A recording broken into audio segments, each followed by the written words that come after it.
5만 번 기도 응답을 받은 뮬러는 90이 넘은 나이에 이렇게 간증을 했습니다. 나는 1825년 11월에 회심했습니다. 하지만 4년 후인 1829년 7월에야 내 마음을 완전히 하나님께 굴복했습니다. 더 이상 돈을 사랑하지 않게 되었고 세상적인 즐거움과 세상적인 일들을 사랑하지 않게 되었습니다. 하나님만이 나의 전부가 되었습니다. 난 나의 모든 것을 그분 안에서 찾았습니다. 나는 하나님 외에 어떤 것도 원하지 않았습니다. 하나님의 은혜에 의해서 이것들은 유지되었고 나를 최고로 행복한 사람으로 만들었습니다. 그리고 그것은 나를 하나님 일에만 관심을 가지도록 인도했습니다. 나는 애정을 갖고 나의 사랑하는 형제들에게 여러분에게 묻습니다. 형제는 하나님께 마음을 완전히 굴복했습니까? 하나님과 상관없이 이 일, 저 일 붙잡고 있지는 않습니까? 내 삶을 완전히 내놓는 시점에 이르기 전까지는 나는 성경을 더 읽기는 했지만 다른 책들을 더 좋아했습니다. 하지만 그 시점부터는 그분께서 그분 자신에 대해 나에게 계시하신 진리가 말할 수 없는 축복이 되었습니다. 하나님은 참으로 사랑이신 분이십니다. 당신 자신의 내면 깊숙한 영으로부터 하나님은 무한한 사랑이신 분이라고 말할 수 있을 때까지 결코 만족하지 마시기 바랍니다. 라고 간증했습니다. 그리스도인은 육적인 삶을 살아가지만 영적인 존재임을 기억해야 되는 겁니다. 세상에서 살아가면서 하늘의 일을 생각해야 하는 존재가 예수 믿는 사람들인 겁니다. 뮬러는 하나님만이 전부인 삶을 살았습니다. 하나님 외에 어떤 것도 원하지 않는 삶을 살았던 인물이 뮬러였던 것이죠. 근데 하나님을 사랑하는 삶을 살았더니 그의 고백은 하나님께서 자신을 최고로 행복한 사람으로 만들어 주셨다는 것입니다. 하나님의 전부인 사람은 하나님께서 행복한 사람으로 만들어 주시고 은혜로운 사람으로 이끌어 주심을 믿으시기 바랍니다. 아멘. 시편 23편 6절입니다. 내 평생의 선하심과 인자심이 반드시 나를 따르리니 내가 여호와의 집에 영원히 살리로다. 아멘. 다윗은 하나님이 전부인 삶을 살아 가장 행복한 사람이었습니다. 때문에 다윗은 영원히 하나님의 집에 머물겠다고 고백하고 있는 것입니다. 이 고백을 다른 말로 말한다면 하나님을 떠나는 삶은 나에게 상상할 수 없는 일입니다. 하나님과 동행하는 삶이 내가 선택한 것 중에 가장 잘한 것입니다. 라고 말한 것입니다.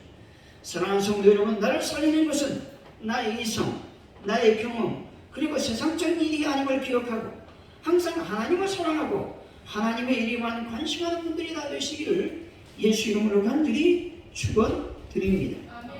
오늘 본문은 주후 29년 초부터 예수님의 예루살렘 입성 직전까지 있었던 사건으로서 예수님과 세상 간에 거주되는 대립을 보여주고 있는 이야기입니다. 본문은 예수님의 첫 번째 순한 예고 및 기본 제자도에 대해 교훈하시는 내용입니다.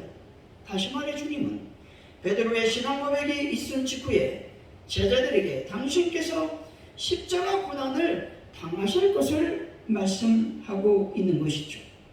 다시 말해서 예수님께서 고난을 받으시고 십자가에서 죽으셨다가 3일 만에 부활하실 것임을 처음으로 가르치고 있는 겁니다. 베드로의 신앙 고백 직후에야 당신의 십자가 순환을 예고하신 것은 십자가 순환의 비밀은 예수 그리스도의 정체를 분명하게 알고 있는 사람만이 이해할 수 있는 진리였기 때문에 그렇습니다. 그러나 불행하게도 베드로는 그의 신앙의 고백과 주님의 기도와는 달리 예수님의 십자가 순환을 만류했던 것입니다. 그래서 주님으로부터 된 책망을 들을 수밖에 없었다는 것입니다. 여기서 주님이 당신의 십자가 순환을 지금 예고하신 것은 하나님께서 작정하신 구속의 선지에 따른 주님의 자발적 헌신과 순종으로 이루어진 사건임을 증거하고 있는 겁니다. 오늘 말씀을 통해서 나를 살리는 길이라고 하는 제목으로 어떻게 하면 나를 살리고 교회를 살리고 이웃을 살릴 것인지 하나님의 은혜를 나누도록 하겠습니다. 나를 살리는 길은 과연 무엇이겠습니까? 첫째로 사람의 일을 생각해서는 안 된다는 것입니다.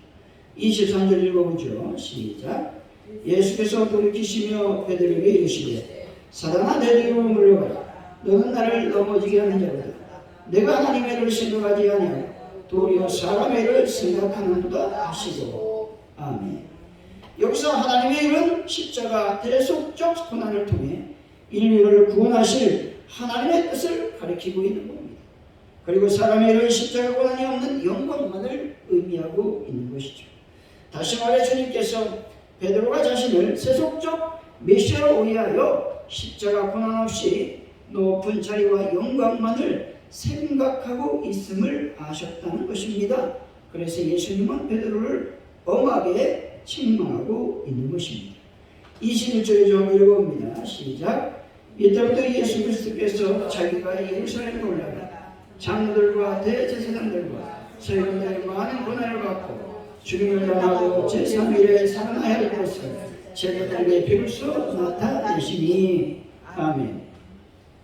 이때라고 하는 말은 베드로가 가이사랴 빌보에서 그리스도에 대한 신앙을 고백한 때를 말하고 있습니다. 다시 말해 주님께서 이전에는 순환에 대해서 간접적으로 혹은 암시적으로 말씀하셨습니다. 하지만 이제 베드로의 공개적 고백이 있자 베드로의 메시아의 사역의 최대 비밀이라고 할 수 있는 십자가 순환에 대해서 말씀하고 있는 것입니다. 22절이죠. 한번 읽어봅니다. 시작. 베드로가 예수를 붙들고 한편에 이르되 주여 그리 마옵소서. 이 일이 결코 주께 미치지 아니하리이다. 아멘. 여기서 항변하다라는 말은 원어로 보면 책망하다라는 의미가 있습니다. 그리 마옵소서라고 하는 말은 불행한 사건에 대해서 노라고 강하게 반대하고 있는 의미를 담고 있다라고 하는 것입니다. 1850년 1월 6일에 있었던 일입니다. 영국의 홀체스터시에 사는 소년이 있었는데 이때 심한 눈보라로 도시 전체가 마비가 되었었습니다. 그리하여 이 소년은 그가 늘 다니던 교회를 가지 못해서 가까운 교회에 들어가 예배를 드렸습니다. 그 교회는 출타한 목사님을 대신하여 한 평신도가 서툴게 설교를 했습니다. 그가 설교한 본문은 이사야 45장 22절의 말씀이었습니다. 땅끝의 모든 끝이여 내게로 돌이켜 구원을 받으라. 나는 하나님이라 다른 이가 없느니라 말씀합니다. 여러 날 동안 이 소년은 마음의 곤고함과 죄에 대한 괴로움에 빠져 있었습니다. 비록 교회에서 자랐다 할지라도 그는 구원의 확신을 갖고 있지 못했던 것이죠. 그의 할아버지, 그의 아버지는 목사님이었음에도 불구하고 말입니다. 그 서툴게 준비한 대리 설교자는 별다른 말을 하지 않은 채 다만 본문을 반복해서 외칠 뿐이었습니다. 그러면서 그는 이렇게 외쳤습니다. 사람은 바라보는 것을 배우고자 대학에 갈 필요가 없습니다. 누구든지 바라볼 수 있습니다. 그것은 어린아이라도 볼 수가 있습니다. 이 말은 예수님을 바라보라는 것이죠. 하나님을 바라보는 일을 우리는 다 할 수 있다고 말하고 있는 겁니다. 그 설교는 이렇게 열변을 토했습니다. 그리고 그때 이 설교자는 한쪽 구석에 앉아있는 새 방문자를 바라보고 왔습니다. 그는 그 방문자를 쳐다보면서 다음과 같이 말했습니다. 젊은이, 자네는 아주 피곤해 보이는군. 예수 그리스도를 바라보게 라고 말했습니다. 그때 그 젊은 청년은 믿음으로 그리스도를 바라보았는데 이것이 바로 위대한 설교가 수팔 전의 회심의 경험이었던 것입니다. 사람의 생각으로 판단해 볼 때 그 시골의 평신도가 설교하는 것을 듣는 것은 쉽지 않았을 겁니다. 왜냐하면 아버지, 할아버지가 목사님이었기 때문에 많은 설교를 들었기 때문에 그랬을 겁니다. 하지만 스펄전은 그 설교를 통해 예수님을 바라보게 되었고 회심하게 되었던 것입니다. 믿음의 길을 걸어 하나님의 위대한 종이 되었다라는 겁니다. 우리들의 생각으로서 드는 말투, 본문을 반복해서 외치는 설교는 참으로 듣기에 힘든 설교가 아닐 수 없습니다. 하지만 이 속에서 하나님은 역사하셨음을 믿으시기 바랍니다. 잠언서 14장 12절의 말씀이죠. 어떤 길은 사람의 복에 바르나 필경은 사망의 길이니라. 어떤 길은 인간적인 생각으로 바른 길 같습니다. 하지만 그 길은 사망의 길임을 알아야 되는 겁니다. 때문에 우리는 하나님을 먼저 바라보아야 되는 겁니다. 예수님을 믿음으로 바라보아야 한다라는 말입니다. 히브리서 12장 2절의 상관절이죠. 믿음의 주요 온전하게 하신 이인 예수를 바라보자. 사람의 일을 행하지 않기 위해서 항상 예수님을 바라보아야 되는 겁니다. 그래야 믿음으로 나아갈 수 있고 온전하게 된 역사가 일어나게 되는 것입니다. 예수님을 바라보지 않고 사람을 바라보고 사람의 일을 생각한다면 결국 그 길은 사망의 길일 수밖에 없는 것입니다. 사랑하는 성도 여러분, 예수님을 더욱 바라봄으로써 사람의 일을 동무하지 말고 오직 하나님의 일을 동무하여 나를 살리는 분들이 다 되시기를 예수 이름으로 간절히 축원드립니다. 나를 살리는 길은 과연 무엇이겠습니까? 둘째, 나를 부정하고 십자가를 지는 삶을 살아야 된다고 말씀합니다. 24절이죠. 한번 읽어봅니다. 시작. 이에 예수께서 제자들에게 이르시되 누구든 나를 따라오려거든 자기를 부인하고 자기 십자가를 지고 나를 따를 것이니라. 아멘. 나를 살리는 길은 오직 예수님의 길을 따라가는 길밖에 없습니다. 그리고 자신을 부정하는 길밖에 없다는 겁니다. 다시 말해서 옛 피조물로서의 옛자가 가지고 있는 혈과 육의 본성을 쳐서 복종시켜야 된다는 겁니다. 그리고 이러한 자기 부정은 보다 큰 뜻을 위한 일종의 소극적 단계라고 말할 수 있습니다. 그리고 그리스도를 따르기로 결심한 제자가 반드시 거쳐야 될 첫 단계라고 말할 수가 있습니다. 자기 부정이라고 한 말은 자기 긍정을 철저히 외면한 것을 말합니다. 다시 말해서 자기 긍정이라는 말은 무엇이냐? 자기 자신을 드러내 보여주고 싶은 마음을 자기 긍정이라고 말할 수가 있는 겁니다. 자기 긍정은 남에게 자신이 어떤 사람이고 신분이 어떤 것인지 무엇인지 보여주고 싶은 마음이 자기 긍정의 마음이라고 하는 겁니다. 마태복음 4장 6절의 말씀이죠. 내가 만일 하나님의 아들이여든 뛰어내리라 기록되었으되 그가 너를 위하여 그의 사자들을 명하리니 그들이 손으로 너를 받들어 발이 돌에 부딪히지 않게 하리로다 하였느니라. 아멘. 사단이 예수님에게 두 번째 시험을 하게 되죠. 그때 사단은 바로 예수님에게 하나님의 아들이어서 뛰어내리라는 겁니다. 성전 꼭대기에서 뛰어내리라는 겁니다.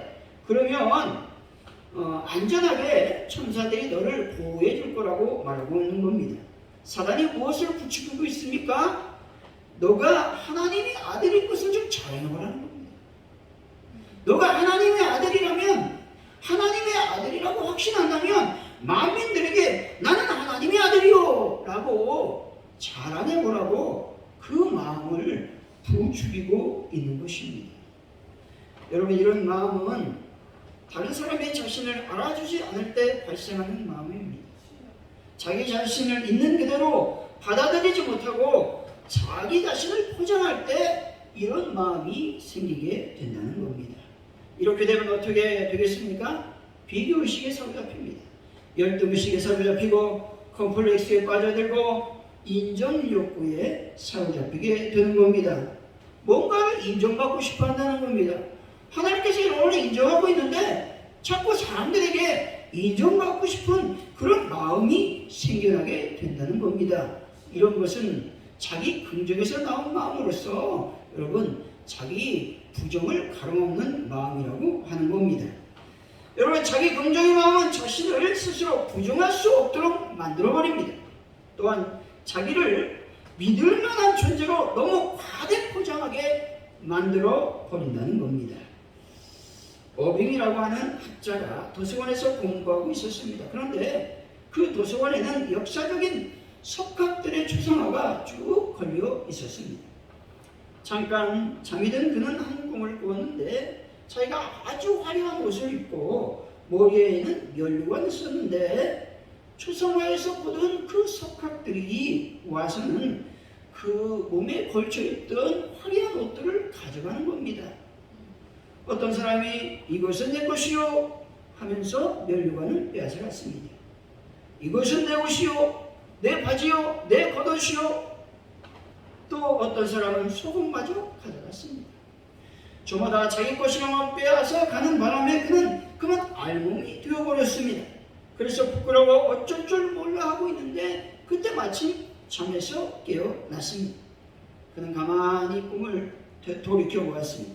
그리고 깨달았습니다. 맞다. 내 지식이라는 것이 내 것이 아니로구나. 이것은 이 사람에게, 저것은 저 사람에게 다 빌려온 것이겠구나. 이제껏 남의 것을 입고 마치 내가 대단한 것인 양 자랑했는데 이 얼마나 부끄러운 일인가 라고 자신을 반성했다는 것입니다. 자신이 갖고 있는 것이 최고라고 생각하는 것은 교만입니다.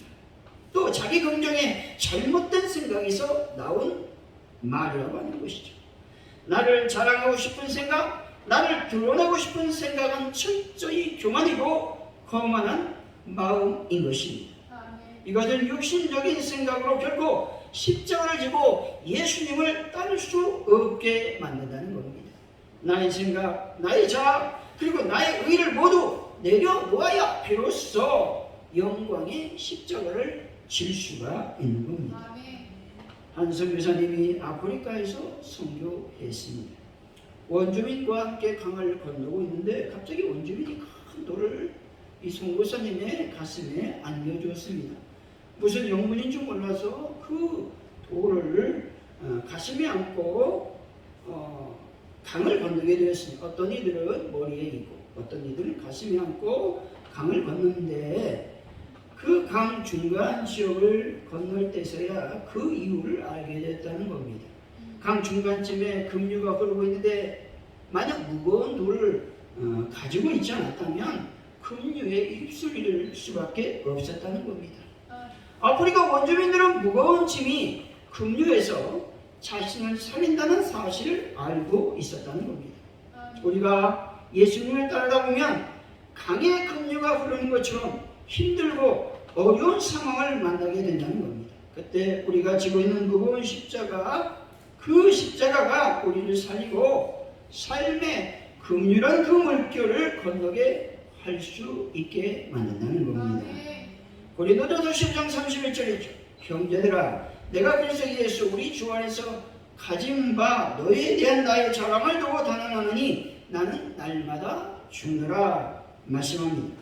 내가 죽어야 예수님의 십자가를 질 수가 있는 겁니다. 여러분, 예수의 십자가를 짐으로 말미암아 여러분을 죽이시기를 바랍니다. 내가 나를 부정할 수 있어야 나 자신을 그대로 받아들일 수 있게 되는 겁니다. 온전한 하나님의 형상으로 나를 온전히 받아들여야 나 자신을 포장하거나 과대평가하지 않는다라는 것입니다. 사랑하는 성도 여러분, 내가 죽어 나를 부정함으로 자신의 십자가를 짐으로 자신을 살리는 분들이 다 되시기를 예수의 이름으로 간절히 축원드립니다. 나를 살리는 길은 과연 무엇이겠습니까? 셋째, 복음을 위하여 목숨을 걸어야 되는 겁니다. 25, 26절이죠. 한번 읽어봅니다. 시작. 누구든지 제 목숨을 구원하고자 하면 잃을 것이요 누구든지 나를 위하여 제 목숨을 잃으면 찾으리라. 사람이 만약 온천을 얻고도 제 목숨을 잃으면 무엇이 유익하리요? 사람이 무엇을 주고 제 목숨과 바꾸겠느냐? 아멘. 여기서 목숨이라고 하는 말은 영혼, 생명을 의미합니다. 이것은 목숨이 단순히 육체적 생명만을 가리키는 것이 아니라 그 사람의 영혼, 인격의 중심, 그 사람의 자아까지를 가리키는 말입니다.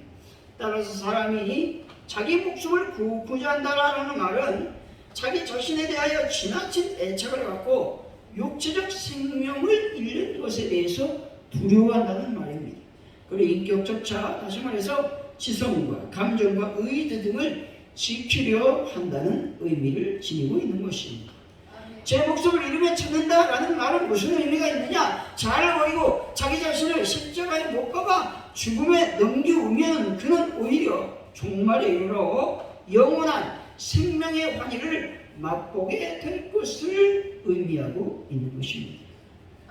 어떤 사람이 이렇게 얘기합니다. 너희 목숨을 빼앗겠다. 너희 재산을 빼앗겠다.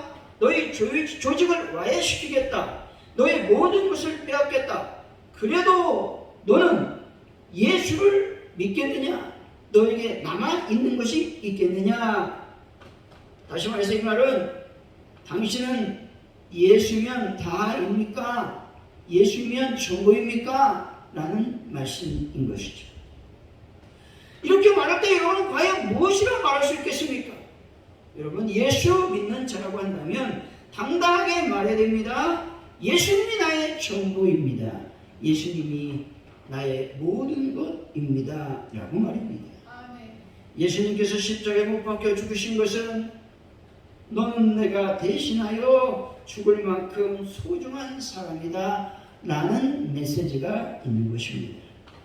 예수님께서 내 대신 십자가에 못 박혔기 때문에 내 인생의 의미도, 내 인생의 가치도, 내 인생의 목표도 예수님이어야 하는 것입니다. 실패한 사람들은 사소한 데 목숨을 겁니다. 한 시대에 존귀하게 쓰임받는 사람들은 위대한 사명의 목숨을 걸고 일사락하고 아름다운 정신으로 나갔다는 겁니다. 그래서 수많은 난관을 돌파하여 마침내 아름다운 유산을 남기게 되었다라는 겁니다.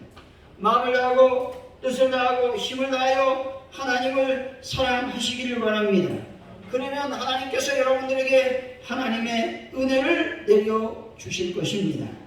전심으로 온 마음으로 마음을 모아서 생명까지 걸게 되면 여러분들에게 새로운 생명이 탄생시킬 수 있는 힘과 능력을 허락해 주실 것입니다.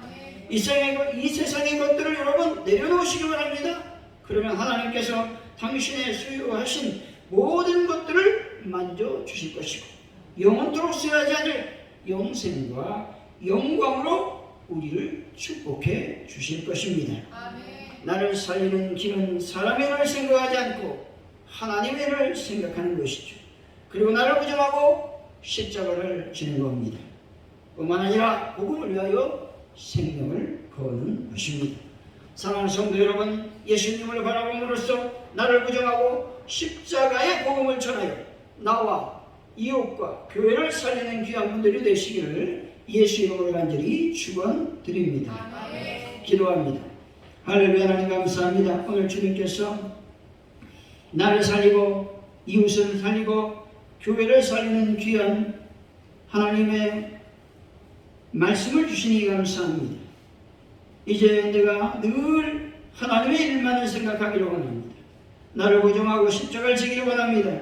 복음을 위하여 생명을 거는 자들이 되기를 원합니다. 주여 함께하여 주옵소서. 감사합니다. 예수님의 이름으로 기도하옵나이다. 아멘.